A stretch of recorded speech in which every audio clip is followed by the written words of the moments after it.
നൃത്തരംഗത്ത് തൻ്റെതായ സ്ഥാനം നേടാൻ കഴിഞ്ഞ കലാകാരിയാണ് മേതിൽ ദേവിക.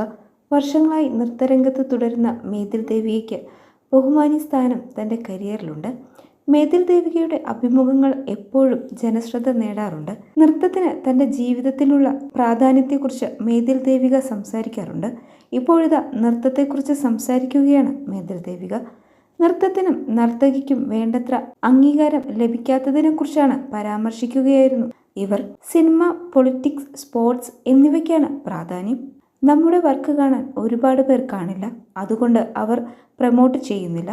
വലിയൊരു വേദിയും 3000 ആളുകളും വേണമെന്ന് പറയുന്നില്ല, പക്ഷേ 500 പേരോ 200 പേരോ ഇരിക്കുന്ന വേദികൾ വേണം. അത്തരം വേദികൾ അവർക്ക് ഒരുക്കാവുന്നതാണ്. അഥവാ ഇവിടുത്തെ അക്കാദമികൾ ഓർഗനൈസ് ചെയ്താൽ വളരെ തുച്ഛമായ പ്രതിഫലമാണ്. പക്ഷേ എന്നാലും കുട്ടികൾ ചെയ്യും, കാരണം അവർക്കൊരു അവസരമാണ്. അങ്ങനെ നോക്കിയാൽ ചെന്നൈയിലും ഇങ്ങനെയാണ്. കോർപ്പറേറ്റ് ഷോയാണെങ്കിലും പണം തരും. നമ്മളാരും കോർപ്പറേറ്റ് ഷോകൾ ചെയ്യുന്നില്ല. ഷോ എന്നുള്ളതാണെങ്കിൽ ഓക്കെ, പക്ഷേ ആർക്കാണ് ഷോയിൽ താല്പര്യം?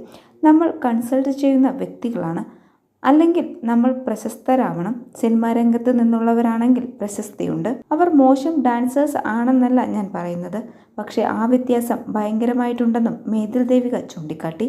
ശ്രദ്ധ കിട്ടണമെങ്കിൽ സിനിമ നടിയാവണം, അല്ലെങ്കിൽ വിവാദമുണ്ടാവണം, അതുമല്ലെങ്കിൽ രാഷ്ട്രീയക്കാരൻ്റെ ഭാര്യയായിരിക്കണം, എന്നെങ്കിൽ മാത്രമേ ശ്രദ്ധിക്കപ്പെടൂ എന്ന് തോന്നുന്നുണ്ടോ എന്ന അഭിമുഖത്തിൽ ചോദ്യം വന്നു. എന്നെ മാത്രം ഉദ്ദേശിച്ചല്ലേ അങ്ങനെ പറഞ്ഞതെന്ന് മേതിൽ ദേവിക ചിരിച്ചുകൊണ്ട് തിരിച്ചു ചോദിച്ചു.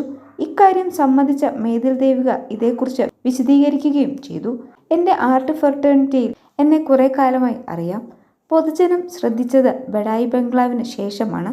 അതിൽ വന്ന പെർഫോമൻസിൽ നിന്നാണ് അവർ ശരിക്കും ശ്രദ്ധിക്കുന്നതെന്നും മേതിൽ ദേവിക വ്യക്തമാക്കി.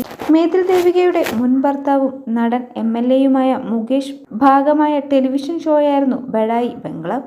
മുകേഷിൻ്റെ ഭാര്യയായിരുന്ന കാലത്താണ് മേതിൽ ദേവിക ഈ ഷോയിൽ അതിഥിയായി എത്തിയത്. 2013 മേതിൽ ദേവിക മുകേഷിനെ വിവാഹം ചെയ്യുന്നത്. 2021 ഇവർ വേർപിരിഞ്ഞു. വിവാഹമോചനത്തിന് കാരണം എന്തെന്ന് ഒന്നിലേറെ തവണ മേതിൽ ദേവികയ്ക്ക് നേരെ ചോദ്യം വന്നിട്ടുണ്ട്.